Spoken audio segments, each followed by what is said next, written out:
नैमिषारण्य में सपा के 2 दिवसीय प्रशिक्षण शिविर के समापन पर आयोजित कार्यक्रम को संबोधित करते हुए समाजवादी पार्टी के राष्ट्रीय अध्यक्ष अखिलेश यादव ने कहा कि भाजपा ने नया शब्द ईजाद किया है, सॉफ्ट हिंदुत्व। कह रहे हैं कि सपाई सॉफ्ट हिंदुत्व के रास्ते पर जा रहे हैं। अखिलेश यादव ने कहा कि हम लोग पहले से ही बहुत सॉफ्ट हैं, बस अब हार्ड होने की जरूरत है। जातीय जनगणना को लेकर अखिलेश यादव ने कहा कि टेक्नोलॉजी का जमाना है, तकनीक का जमाना है। तकनीक के माध्यम से सरकार चाहे तो कुछ ही महीने के अंदर जातीय जनगणना कर सकती है।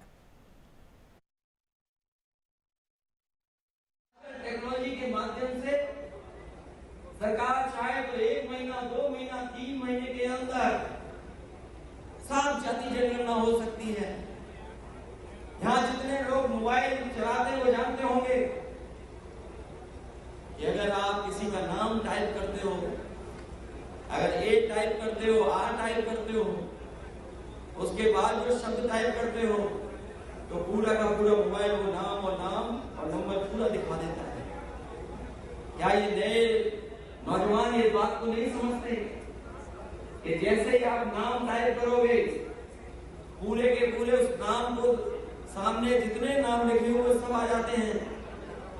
इसलिए हम कहना चाहते हैं कि सरकार के पास आधार कार्ड है, आधार के माध्यम से पूरे आंकड़े हैं सरकार के पास, सरकार के पास बैंक अकाउंट है। कोई ऐसा परिवार नहीं, कोई ऐसा सदस्य नहीं जिसका अकाउंट या आधार ना बन गया हो। बताओ आप, सबका आधार बन गया कि नहीं बन गया? सबकी जाति लिखी है कि नहीं लिखी उसमें?